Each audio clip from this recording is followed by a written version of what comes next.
ഒന്ന് ഇമാജിൻ ചെയ്യൂ. നിങ്ങൾ ബഹിരാകാശത്തിൽ ഒറ്റയ്ക്ക് സഞ്ചരിച്ചു കൊണ്ടിരിക്കുകയാണ്.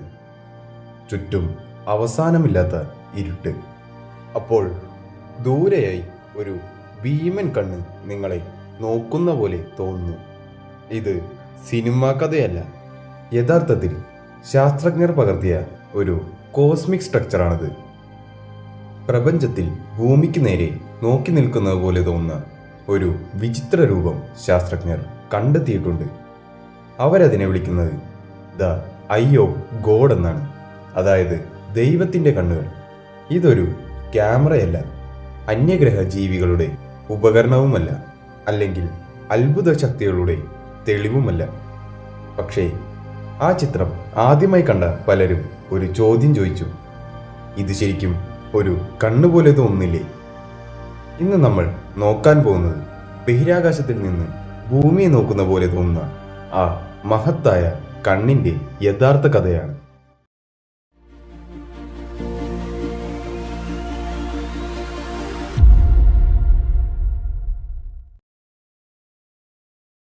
ആ കണ്ണ് എന്താണ്?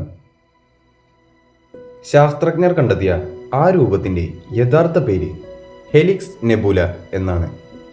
ഭൂമിയിൽ നിന്ന് ഏകദേശം 650 പ്രകാശവർഷം അകലെയാണ് ഇത് സ്ഥിതി ചെയ്യുന്നത്. ഇവിടെ പലർക്കും ഒരു സംശയം വരാം: പ്രകാശവർഷം എന്നത് എന്താണ്? സിമ്പിളായി പറഞ്ഞാൽ, പ്രകാശവർഷം ഒരു സെക്കൻഡിൽ ഏകദേശം 3 ലക്ഷം കിലോമീറ്റർ വേഗത്തിൽ സഞ്ചരിക്കുന്നു. അങ്ങനെ ഒരു മുഴുവൻ വർഷം സഞ്ചരിക്കുന്ന ദൂരത്തെയാണ് ഒരു പ്രകാശവർഷം എന്ന് പറയുന്നത്. അതായത് ഹെലിക്സ് നെബുല നമ്മളിൽ നിന്ന് മനുഷ്യൻ ചിന്തിക്കാനാകാത്ത അത്ര ദൂരെയാണുള്ളത്.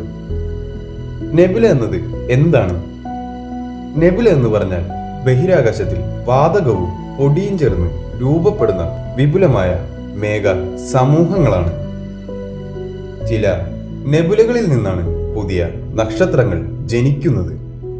പക്ഷേ ഹെലിക്സ് നെബുല അങ്ങനെയല്ല. ഹെലിക്സ് നെബുല യഥാർത്ഥത്തിൽ മരിച്ചുകൊണ്ടിരിക്കുന്ന ഒരു നക്ഷത്രത്തിന്റെ അവസാന അവശിഷ്ടമാണ്. ഒരു നക്ഷത്രം കോടിക്കണക്കിന് വർഷങ്ങൾ സ്വന്തം ഊർജം ഉപയോഗിച്ച് ജീവിക്കും. പക്ഷേ ഒരു ദിവസം അതിന്റെ ഇന്ധനം തീരും, അതായത് അതിന്റെ ഫ്യൂവൽ തീരും. അതിനുശേഷം ആ നക്ഷത്രം സ്ഥിരത നഷ്ടപ്പെടുത്തി തന്റെ പുറത്തെ പാളികൾ ബഹിരാകാശത്തിലേക്ക് തള്ളിയിടും.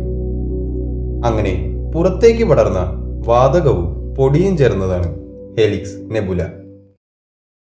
അത് കണ്ണുപോലെ തോന്നുന്നത് എന്തുകൊണ്ട്? ഇതാണ് ഏറ്റവും അതിശയകരമായ ഭാഗം. ഹെലിക്സ് നെബുലയുടെ മധ്യഭാഗത്ത് വളരെ പ്രകാശമുള്ള ഒരു ചെറിയ ഭാഗം കാണാം.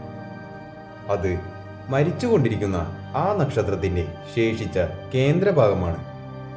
അതിന്റെ ചുറ്റും വലിയ വൃത്താകൃതിയിലുള്ള വാതകപാളികളുണ്ട്. ദൂരദർശിനികൾ അത് പകർത്തിയപ്പോൾ ഒരു ഭീമൻ കണ്ണുപോലെ അത് കാണപ്പെട്ടു.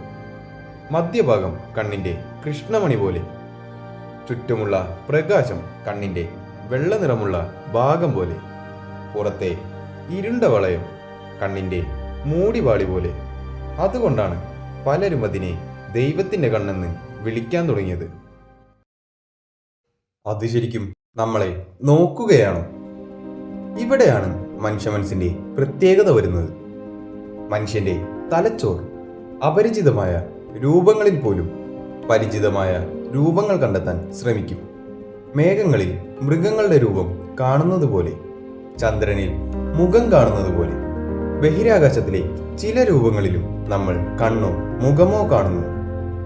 ശാസ്ത്രജ്ഞർ ഇതിനെ വിളിക്കുന്നത് പരൈഡോളിയ എന്നാണ്.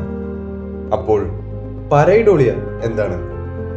യഥാർത്ഥത്തിൽ ഇല്ലാത്ത രൂപങ്ങളെ തലച്ചോർ പരിചിതമായ രൂപമായി തെറ്റിദ്ധരിക്കുന്ന അവസ്ഥയാണ് പരൈഡോളിയ. അതായത് ഹെലിക്സ് നെബുല യഥാർത്ഥത്തിൽ ഒരു കണ്ണല്ല, പക്ഷേ നമ്മുടെ തലച്ചോർ അതിനെയൊരു കണ്ണായി കാണുകയാണ്. എന്നാൽ ആളുകൾ എന്തുകൊണ്ട് പേടിച്ചു? കാരണം ബഹിരാകാശം തന്നെ ഒരു വലിയ രഹസ്യമാണ്.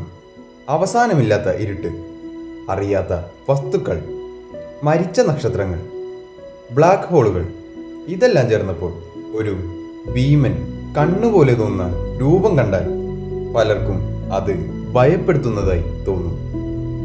ഇന്റർനെറ്റിൽ ചിലർ പറഞ്ഞത് പ്രപഞ്ചം നമ്മളെ നോക്കുകയാണെന്നാണ്.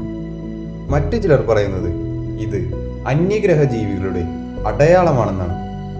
പക്ഷേ ഇതുവരെ ലഭിച്ച ശാസ്ത്രീയ തെളിവുകൾ പ്രകാരം ഹെലിക്സ് നെബുല പ്രകൃതിദത്തമായ ഒരു ബഹിരാകാശ ഘടന മാത്രമാണ്.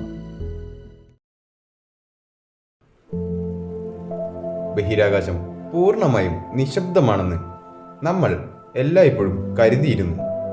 കാരണം ശബ്ദം സഞ്ചരിക്കാൻ വായു വേണം. പക്ഷേ ബഹിരാകാശത്തിൽ അത് ഇല്ല. അപ്പോൾ ശാസ്ത്രജ്ഞർ എങ്ങനെ ഒരു നെബുലയുടെ ശബ്ദം കേട്ടു? യഥാർത്ഥത്തിൽ അവർ കേട്ടത് നോർമൽ ശബ്ദമല്ല, നെബുലകളിൽ നിന്ന് തുടർച്ചയായി പുറത്തു വരുന്ന റേഡിയോ വേവുകളാണ്. ഇലക്ട്രോമാഗ്നറ്റിക് വൈബ്രേഷനുകൾ, എനർജി പൾസുകൾ, ഇവയെല്ലാം സ്പെഷ്യൽ ഇൻസ്ട്രുമെന്റ്സ് ഉപയോഗിച്ച് റെക്കോർഡ് ചെയ്യപ്പെട്ടു. പിന്നീട് ആ ഇൻവിസിബിൾ സിഗ്നൽ മനുഷ്യർക്ക് കേൾക്കാൻ പറ്റുന്ന ഫ്രീക്വൻസിയിലേക്ക് കൺവേർട്ട് ചെയ്തു. അപ്പോൾ അതിൽ നിന്ന് വന്നത് ഒരു സാധാരണ ശബ്ദമല്ലായിരുന്നു. ആ ശബ്ദം കേട്ട പലർക്കും അതൊരു പേടിപ്പെടുത്തുന്ന ശബ്ദമായിട്ട് തോന്നി. ചിലർ പറഞ്ഞു ഇത് സ്പേസ് ബ്രീത്തിങ് ചെയ്യുന്ന ശബ്ദം പോലെയാണെന്ന്. മറ്റു ചിലർ പറഞ്ഞു യൂണിവേഴ്സ് ജീവിച്ചിരിക്കുന്നത് പോലെ തോന്നുന്നുവെന്ന്. നമുക്ക് ആ നെബുലയിൽ നിന്ന് വന്ന ശബ്ദം കേൾക്കാം.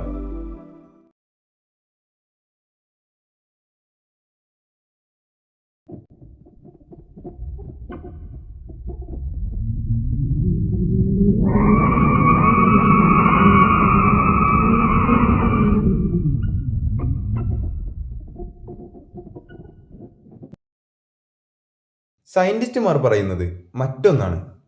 നമ്മൾ കേൾക്കുന്നത് ഒരു നെബുലയുടെ ആക്ച്വൽ വോയിസ് അല്ല, അതിൻ്റെ എനർജി വൈബ്രേഷൻ്റെ ട്രാൻസ്ലേഷൻ മാത്രമാണ്.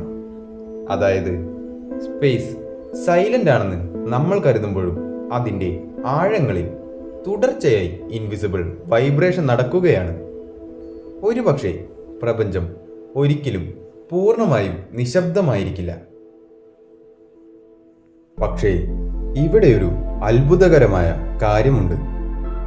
നമ്മൾ കണ്ട ആ കണ്ണ് യഥാർത്ഥത്തിൽ ഒരു നക്ഷത്രത്തിൻ്റെ മരണത്തിൻ്റെ ചിത്രമാണ്. അതായത് ഒരു നക്ഷത്രം മരിക്കുമ്പോഴും പ്രപഞ്ചം അതിനെ ഒരു കലാസൃഷ്ടി പോലെ മാറ്റുന്നു. രാത്രിയിൽ ആകാശത്തിലേക്ക് നോക്കുമ്പോൾ നമ്മൾ കാണുന്നത് വെറും നക്ഷത്രങ്ങൾ മാത്രമല്ല, കോടിക്കണക്കിന് വർഷങ്ങളുടെ ചരിത്രമാണ്. ചിലപ്പോൾ അത് നമ്മളെ നോക്കുന്നത് പോലെ തോന്നും. കാരണം പ്രപഞ്ചത്തിലെ ഏറ്റവും ഭയപ്പെടുത്തുന്നതും അതേസമയം ഏറ്റവും മനോഹരമായതും അതിൻ്റെതായ രഹസ്യങ്ങളാണ്.